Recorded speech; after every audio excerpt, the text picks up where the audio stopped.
자, 오늘 요한복음 강의 24번째 시간입니다. 목마름의 대상을 바로하라 라는 제목으로 하나님의 말씀 전하도록 하겠습니다. 요즘 저희가 물이 얼마나 소중한지를 절실히 깨닫게 되죠. 우리나라가 약간 100년 만에 가뭄으로써 땅들이 다 말라가는 것을 직접 눈으로 목도하지 않았습니까? 불과 한두 달 전만 해도요, 전국이 다 매우 가뭄에 빠져 있었을 만큼 극심한 가뭄으로 인하여서 많은 지역들이 힘들어하는 가운데 있었습니다. 그래서 일부 지역 가운데는요, 생수가 없어서 이 생수를 비상급수로서 2번씩 조달이 되어야만 생활할 수 있었을 만큼 아주 어려운 환경 가운데 있었던 그러한 지역들이 많이 있었습니다. 그래서 목욕탕도 그렇고 수영장도 그렇고 휴정을 할 만큼 이렇게 많은 것들이 피해를 입고 또 많은 사람들이 이 물 부족으로 인하여서 물을 아끼는 그러한 일들에 동참을 했었습니다. 다행히도 이제 장마가 시작이 돼서 또 많은 가뭄이 조금씩 이제 해결되고 있다라고 하는데요. 그런데도 여전히 지금도 극심한 가뭄 가운데 해당되어 있는 그러한 곳들이 많이 있다라고 이야기를 합니다. 자, 이번 기회를 통해서 저희가 절실히 물이라는 것이 얼마나 소중한 것인지를 다시금 깨달을 수가 있는 그런 계기가 된 것 같습니다. 여러분, 3월 22일이 무슨 날인지 혹시 아십니까? 3월 22일은요, 유엔이 정한 세계 물의 날에 해당이 됩니다. 물 부족의 문제는 사실 우리나라만의 문제가 아니죠. 전 세계적으로 이 물 부족의 문제로 인하여서 어려운 가운데 있는 그러한 나라들이 많이 있습니다. 그 가운데요, 이스라엘도 빼놓을 수 없는 물 부족 국가 가운데 하나입니다. 물론 지금은 현대 기술로 인하여서 많은 부분들이 또 해결됐다라고 이야기를 하지만요, 역사적으로 살펴봤었을 때, 또 지역적으로 살펴봤었을 때 이 이스라엘이라는 곳은요, 국토의 60%가 사막에 해당이 되죠. 그리고 강우량이 우리나라의 3분의 1밖에 해당이 되지가 않습니다. 자, 그러다 보니까는 가뭄이 심하고 특별히 지하수도 끌어다 쓸 수 있는 그러한 환경이 아니다 보니까는 그 어느 나라보다도 물 부족의 어려움을 역사적으로 늘 겪어왔었던 나라가 바로 이 이스라엘이라는 나라입니다. 자, 이러한 나라에 대한 배경 지식을 갖고 오늘 우리가 본문 말씀을 함께 좀 살펴봐야 되는데요.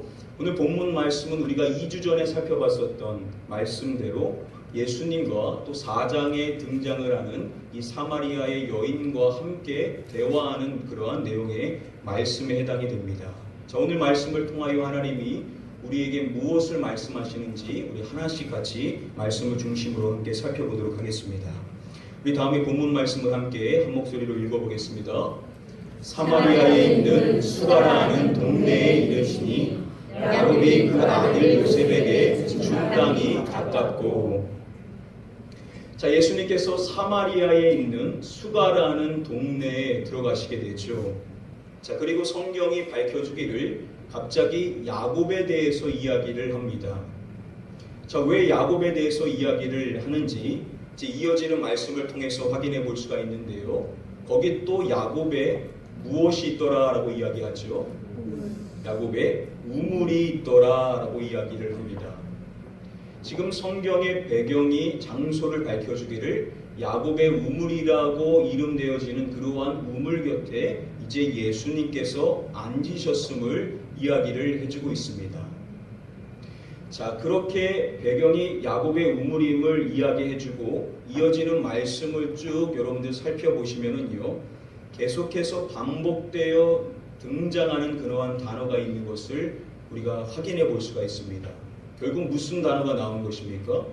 물이라는 단어가 계속해서 반복되어 나오고 있는 것을 확인해 볼 수가 있습니다. 자, 오늘 본문의 말씀은 바로 이 물이라는 매개체를 통하여 말씀이 계속해서 이어지게 된다는 것을 확인해 볼 수가 있는 것이죠. 자, 그렇다면 왜 물이라는 단어가 등장하게 되었는가? 그 배경을 다시금 우리가 좀 살펴보시면은요, 예수님께서 우물 곁에 앉아 계셨을 때 물을 달라라는 그러한 말씀을 하시죠. 누구에게 물을 달라라고 말씀하십니까? 사마리아 여인에게 물을 달라라는 그러한 말씀을 하시는 것입니다. 자, 이 계기로 인하여서 사마리아 여인이 예수님과 긴밀한 대화를 나누게 됨을 이야기하는 것입니다. 자, 그렇다면 왜 그녀는 그곳에 오게 되었는가? 성경은 이렇게 이야기를 해주죠. 사마리아 여자 한 사람이 물을 기르러 왔음에 라고 이야기를 해주는 것입니다. 자, 그런데요, 성경이 그 시간을 밝혀주죠. 앞전인 6절 말씀과 연결해서 보시면은 때가 6시쯤 되었더라. 이 유대 시간이 6시는 오늘날로 하는 몇 시라고 이야기했습니까? 오전 12시라고 이야기를 했었죠. 그녀가 낮 12시에 물을 기르러 왔었던 것입니다. 그런데 성경은 여인들이 물을 기르러 오는 그 때를 밝혀주기를 저녁때라고 이야기를 해주죠. 팔레스타인 땅에서 극심한 가뭄과 또 뜨거운 햇볕 때문에 오전 시간에는 물을 기르러 오지를 않는 것입니다. 해가 저물게 되고 또 선선해질 수 있는 그러한 저녁 시간이 됐었을 때 여인들이 무리를 지어서 오게 되는 것이 바로 우물인 것이죠. 그런데 오늘 본문 말씀에는 이 여인이 6시, 즉 낮 12시에 그것도 한 사람 홀로 이 우물에 오게 되었음을 이야기를 해주고 있는 것입니다. 그러니까 사연이 많은 그녀는 누구를 피하고 싶은 것이냐면 사람을 피하고 싶은 것이죠. 그래서 땡볕이 뜨거운 아무도 물 길러 오지 않는 그러한 시간에 혼자 와서 물을 길러 왔었던 것입니다. 그러니까 사람을 피하고 싶은 그녀의 마음 안에는 우리가 또 생각해 보면 물을 기르러 오고 싶은 그러한 마음조차도 사실은 없을 것입니다. 사람들이 자신에 대해서 이야기하는 그러한 말을 듣기가 싫으니까 어찌됐든 밖에 나오는 것을 그렇게 좋아하지 않았었을 것입니다. 즉 그녀는 물을 기르러 오고 싶은 그러한 마음도 없었을 것임을 예상해 볼 수가 있는데요. 그럼에도 그는 결국 물을 기르러 왔어야만 됐음을 성경은 이야기를 해주고 있다는 것입니다. 자, 그렇다면 그녀는 싫었음에도 왜 물을 주기적으로 기르러 와야만 했었던 것일까요? 일반적인 생각을 좀 내려놓고 오늘 본문 말씀을 통하여서 그 이유를 좀 살펴보시면은 오늘 본문 마지막으로 우리가 읽었었던 15절 말씀에 보시면은요, 사마리아 여인이 이렇게 이야기를 해줍니다. 여자가 이르되 주여 그런 물을 내게 주사 목마르지도 않고 또 여기 물 기르러 오지도 않게 하옵소서라고 이야기를 합니다. 자, 마지막에 보시면은 여기 물 기르러 오지도 않게 하옵소서라고 이야기를 하죠. 자신이 다시는 이곳에 물 기르러 오지 않게 해달라고 이야기를 하는 것입니다. 자, 그런데 그렇게 하기 위해서 전제 조건이 있죠. 먼저 그녀가 하는 이야기가 뭐냐면 목마르지도 않고라고 이야기를 합니다. 자, 왜 그녀가 주기적으로 물을 기르러 우물에 와야만 했냐면 물이 필요했기 때문이죠. 다시 말하면은 목마름이 그녀에게 있었기 때문에 그녀는 주기적으로 물을 기르러 와야만 했었다라는 것입니다. 즉 목마름이 없다, 목마름을 느끼지 못한다, 그렇다라고 한다면 굳이 물을 기르러 올 필요성도 없게 된다라는 것입니다. 자, 그런데 그녀가 사람들을 피하면서까지도 그렇게 우물 곁에 와야만 했었던 이유는 무엇이냐? 바로 그녀에게는 목마름이 있었다라는 것이죠. 결국 그녀는 이 목마름의 문제를 해결하기 위하여서 싫어도 주기적으로 물을 기르러 와야만 했었던 사람임을 오늘 성경은 이야기를 해준다는 것입니다.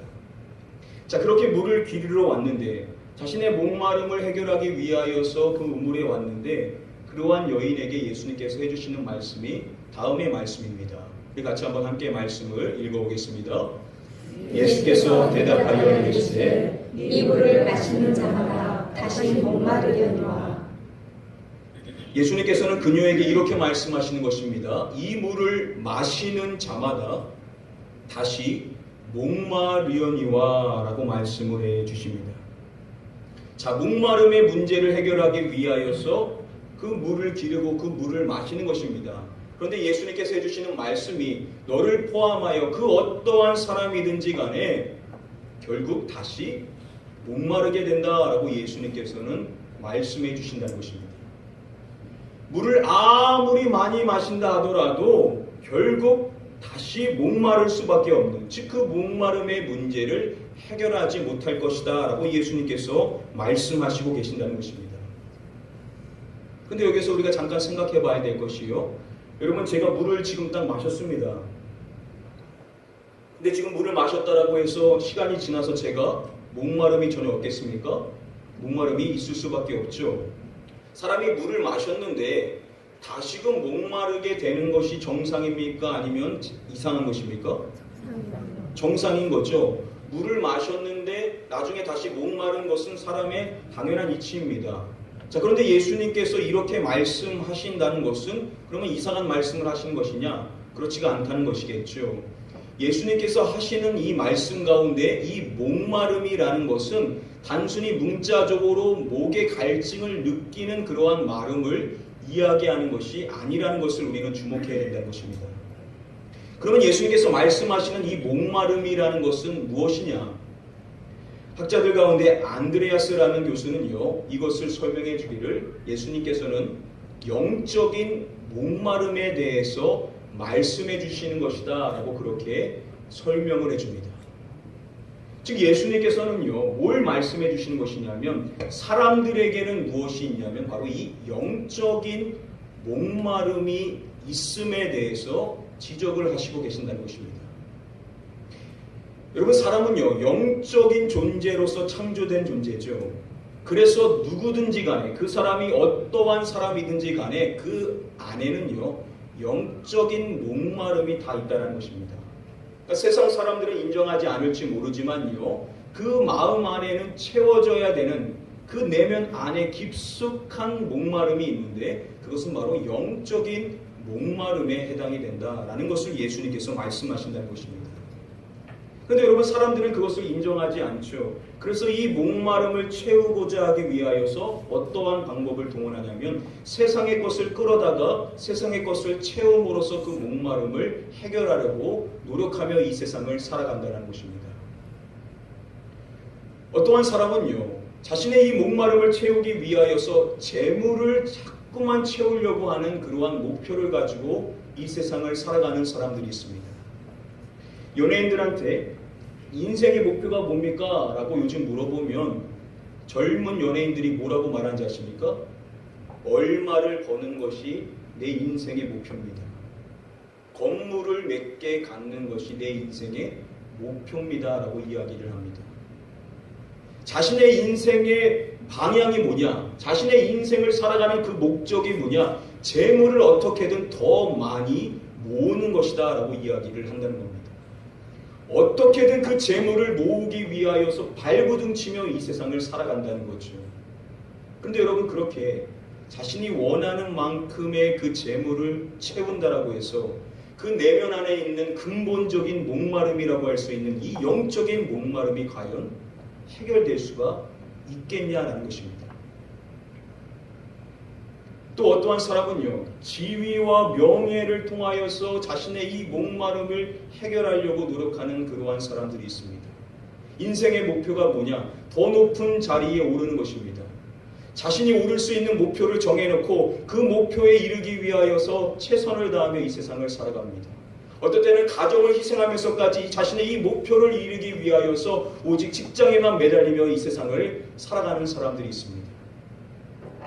그런데 여러분, 정말 자신이 원하는 그 위치에 오른다라고 해서 그 목마름이 해결되겠냐는 것입니다. 누군가에게 그런 이야기를 들었습니다. 자신이 자신의 인생에서 목표가 저분인데 저분의 그 직책에 오르면 내 인생이 완전히 만족될 것이다 라고 생각을 했는데 자신이 그분을 보니까 전혀 행복해 보이지를 않더라라는 이야기를 들어볼 수가 있었습니다. 그렇죠, 여러분. 그 위치에 오른다라고 해서 다 행복하냐? 그렇지를 않다라는 겁니다. 또 어떠한 사람은요, 사람의 인정과 사랑으로 이 갈급함을 해결하려고 노력하는 사람들이 있습니다. 그래서 인생의 목적이 뭐냐? 사람들이 다 자기를 좋아하게 만드는 것, 그런 것이 인생의 목표고 어떻게든 좋은 사람처럼 보이려고 노력하는 그러한 사람들이 있습니다. 그런데 여러분, 연예인이요, 대중의 사랑을 받고 많은 사람들에게 인정을 받는다라고 해서 그 만족함이 해결되냐? 연예인들 가운데 공허함에 빠져서 해서는 안 되는 일들을 하는 이유가 무엇입니까? 채워지지를 않는 겁니다. 사람들은 다 자기를 좋다고 하는데 자기 안에는 만족되는 것이 없다 보니까는 해서는 안 되는 일들을 선택하는 것을 우리가 매스컴을 통하여서 확인해 볼 수 있지 않습니까? 아무리 세상의 것을 끌어다 온들 자신 안에 있는 그 내면 안에 있는 근본적인 목마름이 해결되지를 않더라는 겁니다. 그것을 예수님은 오늘 말씀을 통하여 우리에게 이렇게 말씀하시는 것입니다. 이 물을 마시는 자마다 다시 목마르려니와. 아무리 세상의 것을 마신다 한다들 그 영적인 목마름의 문제는 해결될 수 없음에 대해서 예수님은 우리에게 첫 번째로 말씀해 주시고 계신다는 것입니다. 그런데 오늘 본문 말씀을 읽어보시면 아시겠지만 예수님은 영적인 목마름을 말씀하심에도 불구하고 사마리아 여인은 계속해서 세상의 것에 그 만족을 추구하며 그것을 달라라고 이야기하는 것을 봤었을 때 오늘 우리의 모습이 이와 같지 않는 것인지는 한번 우리가 점검해야 됨을 우리에게 말씀해 준다는 것이죠. 우리는 영적인 목마름이 있는 것을 압니다. 그런데도 이 세상에서 열심히 분주하게 이 세상을 살다 가다 보면 세상 사람들이 사는 것 같이 똑같이 세상을 살 때가 있습니다. 재물이 좀 더 많아지면 채워질 것 같은 마음, 좀 더 벌게 되면, 내 통장이 많아지게 되면, 내 통장에 잔고가 많아지게 되면 내 인생이 만족될 것이다 라고 착각하며 살고 있는 것이 우리의 인생은 아니냐는 것이죠. 내가 바라는 저 사람의 위치만큼 오르게 되면 나는 뭔가 될 것 같다라는 그러한 목표를 가지고 이 세상을 살고 있지는 않느냐는 것입니다. 나의 인생의 이 목마름의 문제는 누군가로부터 사랑을 받지 못하기 때문이다라고 생각하며 이 사랑을 갈구하며 이 세상을 살고 있지는 않느냐는 것이죠. 여러분 오해하지 마십시오. 여러분들이 열심히 이 세상을 살며 돈을 벌고 열심히 이 세상을 살아서 좋은 위치에 오르려고 하고 여러분들이 사람의 사랑을 받고자 하는 그 마음 자체가 잘못되고 그릇되고 헛된 것이다라고 결코 말하는 것은 아닙니다.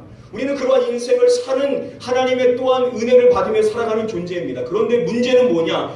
이게 마치 본질이고 이게 마치 내 인생의 모든 것처럼 세상 사람들 같이 똑같이 살아서는 안 된다라는 것을 예수님께서 우리에게 첫 번째로 말씀해 주시고 계신다는 것이죠.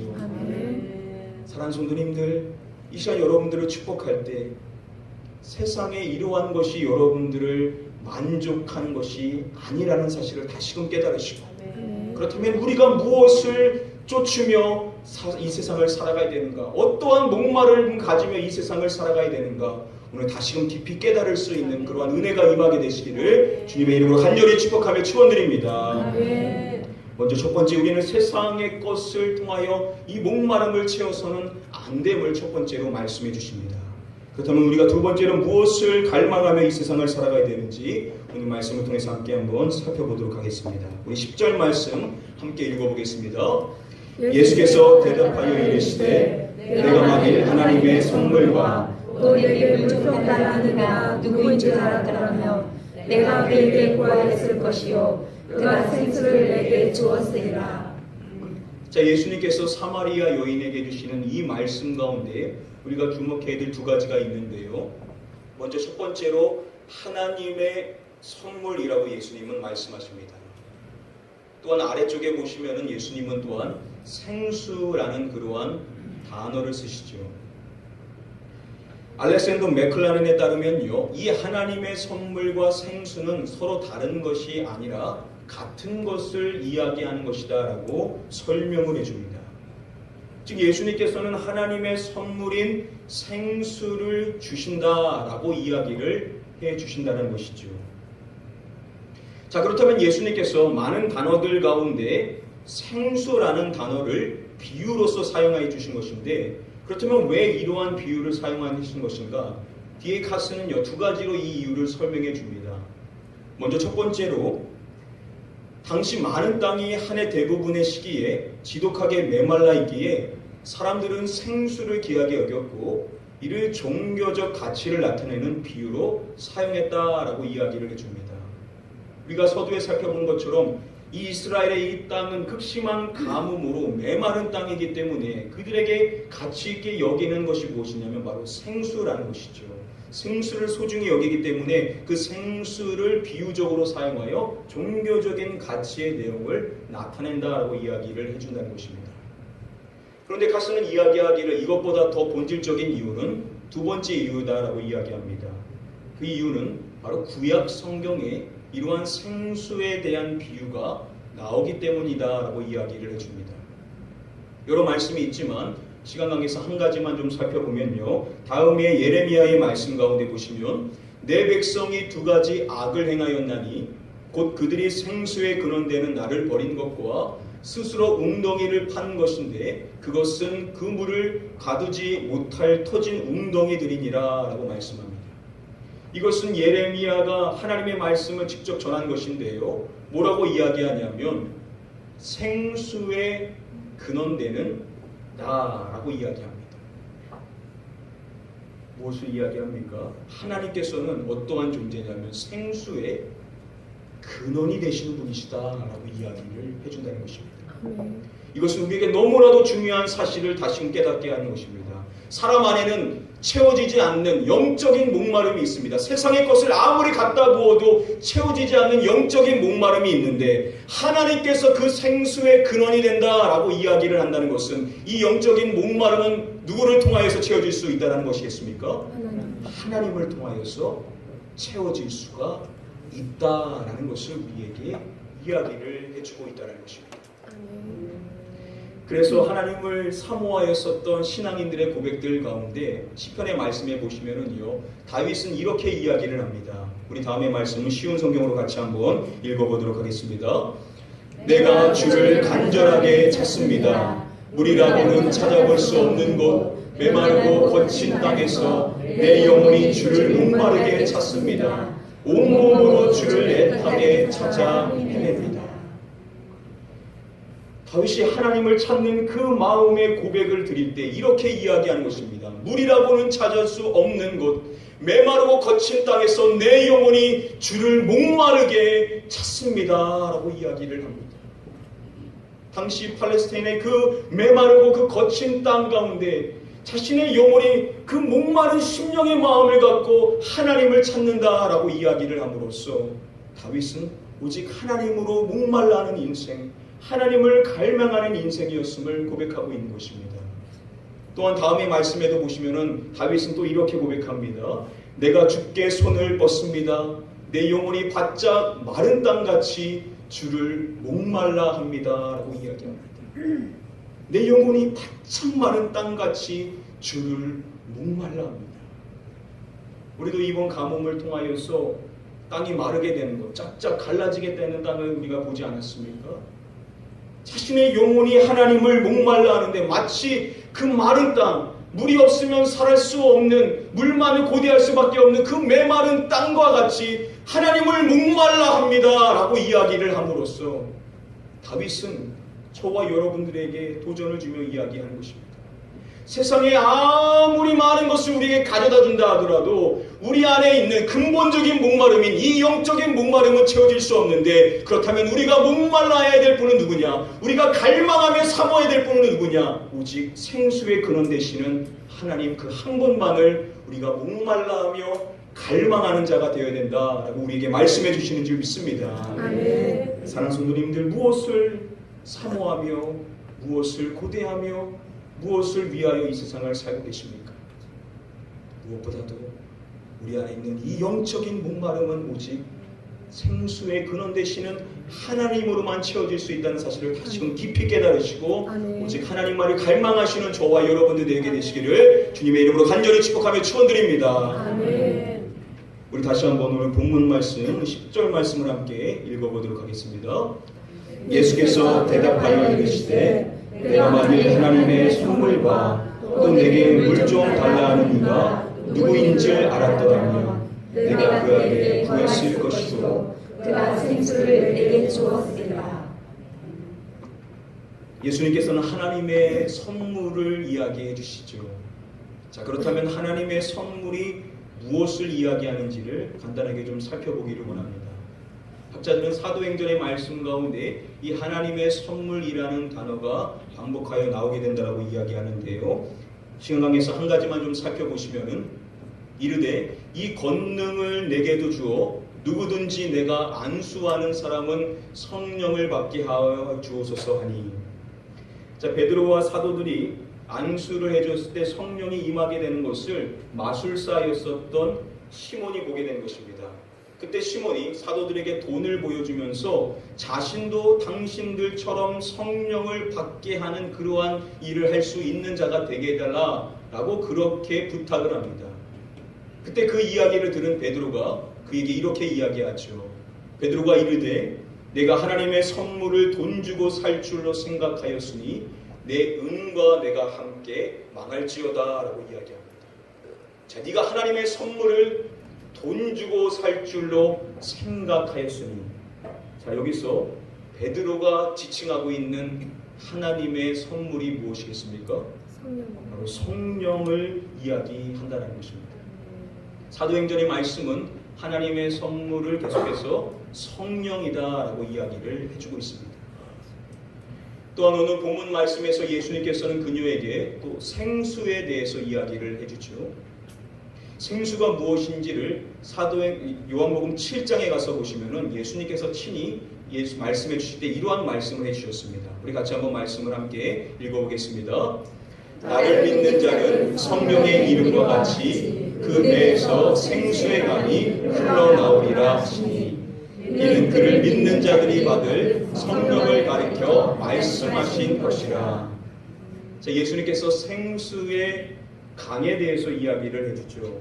그리고 이어지는 말씀에 보시면 이것을 기록한 사도 요한이 친절하게 그것이 무엇을 가리키는 것인지를 밝혀주고 있습니다. 이는 그를 가리켜 믿는 자들이 받을 무엇을 가리키는 것이라고 이야기합니까? 성령을 가리키는 것이다 라고 이야기함으로써 바로 이 생수라는 것은 성령님을 지칭하는 것임을 성경이 이야기를 해주고 있습니다. 자, 그렇다면 앞서서 이야기했던 것처럼 하나님의 선물과 생수는 서로 다른 것이라고 했습니까? 같은 것이라고 했습니까? 같은 것이라고 했었는데 결국 누구를 지칭한다는 것이죠? 성령님을 나타내고 있는 것이 바로 하나님의 선물이자 생수라는 단어를 통하여 성령님의 존재에 대해서 예수님께서 말씀을 해주시고 계신다는 것입니다. 이 말씀 가운데 예수님이 그녀에게 뭐라고 말씀하십니까?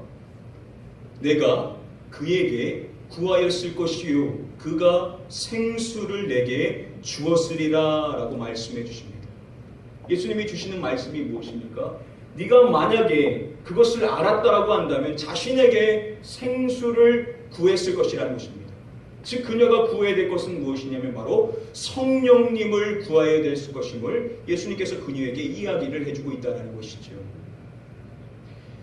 예수님께서 누가복음에 말씀해 보실 때 기도에 대해서 가르쳐 주실 때 우리에게 이렇게 말씀해 주셨습니다. 너희가 악할지라도 좋은 것을 자식에게 줄 줄 알거든 하물며 너희 하늘 아버지께서 구하는 자에게 성령을 주시지 않겠느냐 하시니라 라고 이야기합니다. 자, 예수님께서 우리에게 기도에 대해서 말씀해 주실 때 너희 하늘 아버지께서 구하는 자에게 무엇을 주시지 않겠느냐라고 말씀해 주십니까? 성령을 주시지 않겠느냐라고 말씀해 주십니다.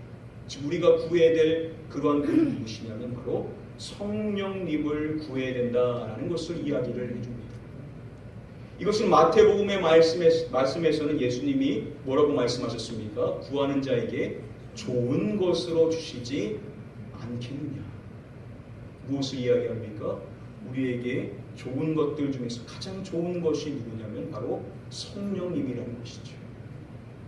여러분 오늘날 현대 크리스천들이 메마른 신앙생활을 하는 이유가 무엇이냐? 많은 학자들이 지적하기를 삼위일체 하나님 가운데 삼위 하나님이신 성령님을 모르고 신앙생활을 하기 때문이다라고 이야기합니다. 성령님은 우리 안에 계셔서 우리에게 기쁨을 주시고 성령님의 그 활동을 통하여서 담비와 같은 존재로서 생수가 날마다 흘러넘칠 수 있는 영생에 이르도록 우리의 마음을 늘 기쁘게 해주시는 존재가 성령님이신데 성령을 구하지를 않기 때문에 성령의 충만함이 없는 삶을 살고 있는 것이 바로 믿음에도 불구하고 목마른 채 이 세상을 살고 있는 그 이유가 바로 성령을 구하지 않기 때문이다 라고 지적을 해줍니다. 사랑하는 성도님들, 저와 여러분들은 기도할 때 무엇을 구하십니까? 여러분들의 직장을 위해서, 자녀를 위해서, 건강의 문제를 위해서, 자녀들을 위해서 많은 기도를 드려야 되겠지만 가장 중요한 기도, 여러분들의 자녀에게 가장 중요한 기도, 여러분들의 그 사업의 일터에서 가장 중요한 기도, 여러분들의 가정 가운데 가장 중요한 기도가 무엇이냐? 우리에게 좋은 것, 우리에게 가장 필요한, 우리의 이 세상을 만족시켜 줄 수 있는, 영생에 이르도록 늘 샘솟게 하시는 생수와 같은 존재이신 성령님을 구하는 저와 여러분들이 되어야 될 줄 믿습니다. 사랑하는 성도님들, 성령님을 구하시고 성령의 충만함을 사모하심으로써 성령님께서 여러분들 안에서 활동하시는 그 은혜를 날마다 깊이 체험하실 수 있는 복된 저와 여러분들 되게 되시기를 주님의 이름으로 간절히 축복하며 축원드립니다. 아멘. 오늘 말씀 간단히 정리해드림으로써 오늘 말씀 맺도록 하겠습니다. 오늘 이 요한복음 4장의 이 말씀을 통하여서 저와 여러분들은 인간의 내면 안에 있는 근본적인 목마름이라고 할 수 있는 영적 목마름에 대해서 함께 살펴봤습니다. 우리가 이 영적 목마름의 문제를 다룰 때 먼저 첫 번째로 기억해야 될 사항은 무엇이냐? 우리가 이 세상에서 분주하게 이 세상을 살다 보면 세상 사람들과 같이 똑같이 이 세상을 살아서는 안 된다는 것이죠. 세상의 것이 마치 내 안에 있는 이 목마름을 해결해 줄 것이다 라는 그러한 착각을 가지며 이 세상을 살아서는 안 됨을, 즉 세상의 헛된 것을 추구하며 살아서는 안 된다라는 것을 먼저 우리에게 경계해 주시며 첫 번째로 말씀해 주신다는 것입니다. 또한 두 번째로 중요한 사항은 무엇이냐? 그렇다면 우리가 갈망해야 될 존재, 우리가 목말라야 될 존재는 누구냐? 오직 하나님만. 우리는 하나님만을 목말라 하고 하나님만을 갈망하며 이 세상을 살아가는 자가 되어야 된다라고 두 번째로 말씀해 주십니다. 그리고 우리가 구해야 될 것이 있다라고 한다면, 우리의 기도 가운데 가장 급한 기도가 있다라고 한다면 성령님을 구하는 그러한 기도를 드리는 자가 되어야만 된다라고 이야기를 합니다. 사랑하는 성도님들, 성령님을 아시고 이 성령님의 충만한 은혜를 누리셔서 여러분들의 삶의 그 현장 속에서 늘 기쁨이 샘솟고 늘 만족이 넘치는 그러한 복된 삶을 살아가실 수 있는 저와 여러분들 다 되게 되시기를 주님의 이름으로 간절히 축복하며 축원드립니다. 우리 시간에 한번 찬양하실 때 우리 이 찬양으로 찬양하면서 한번 결단하는 시간을 갖기를 원합니다. 마음이 상한 자를 고치시는 주님, 하늘의 아버지, 날 주관하소서. 주의 길로 인도하사 자유케 하소서. 새 일을 행하사 부흥케 하소서. 의에 줄이고 목이 마르니 성령의 기름 부으소서. 의에 줄이고 목이 마르니 내 잔을 채워주소서. 우리의 신앙의 고백이 될 수 있도록 우리 함께 찬양으로서 결단하며 기도하도록 하겠습니다. 마음이 상한 자를 고치시는 주님, 하늘의 아버지, 주관하소서. 주의 길로 인도하사 자유케 하소서. 새 일을 행하사 부흥케 해 주시고 의에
우리의 심령을 주의 성령으로 채워주시고 오직 하나님만을 갈망하며 이 세상을 살아갈 수 있는, 세상의 헛된 것에 빠지지 않고 오직 하나님만을 만족하며 여기며 하나님만을 목말라하며 주의 성령을 갈급하며 이 세상을 살아갈 수 있는 자가 되게 해달라고 우리 같이 한번 주여 한번 외치고 통성으로 합심하여 함께 기도하도록 하겠습니다. 기도합니다. 주여, 아버지는 이 시간 주의 성령을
아버지 하나님, 우리가 이 세상을 분주하게 살아가다 보니 너무나 정신없이 달려나가다 보니 마치 이 세상의 것이 내 삶의 만족이 될 것이다 라고 착각할 때가 얼마나 많이 있는지, 다시 우리의 눈을 들어 우리의 생수의 근원 되시는 하나님만을 바라볼 수 있는 이 자리에는 우리 모두가 될 수 있기를 간절히 소망하며 기도합니다. 하나님, 오직 하나님만을 갈망하는 인생, 세상의 헛된 것을 향한 욕심을 내려놓고 하나님의 목말라하며 하나님을 갈망할 수 있는 우리의 복된 심령들이 다 될 수 있도록 하나님 우리의 마음을 만져 주시옵소서. 특별히 성령님을 갈급하며 성령의 기름 부으심을 사모하며 성령의 충만함을 구하며 나아갈 수 있는 저희 모두가 될 수 있도록 하여 주시옵소서. 우리 안에 늘 샘솟는 기쁨을 허락하시고 참된 만족과 평안을 허락하시는 그 성령님의 활동을 삶 속에서 깊이 체험할 수 있는 이 자리에 있는 우리 모든 가나안교회 복된 성도님이 다 될 수 있도록 역사하여 주시옵소서. 믿고 감사드리며 이 모든 말씀 우리를 권하신 예수 그리스도의 이름으로 기도드립니다. 아멘.